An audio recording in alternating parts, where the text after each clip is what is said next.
Biblia inasema hivi, Zaburi 37.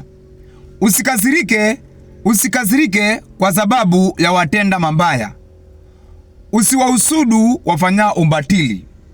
Na mstari wa 2, maana kama manjani watakatika, mara kama miche mibichi watanyauka.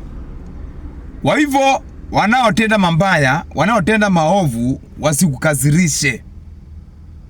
Wewe achana nao, Mungu ndio atandili nao. Maana Biblia inasema kwamba wako hivi vile watafanywa, maana kama manjani unasikia? Maana kama manjani watakatika tu, mara kama miche mibichi watanyauka. Mfano ndo huu. Ili taa hii hapa, hii kamera hii ndio hii. Kwa hivyo watenda mabaya wako hivi, unawaona tu wanaotenda mabaya, lakini muda mchache, wape muda mchache, angalia watakuwa kama hivi. Bwana atandili nao.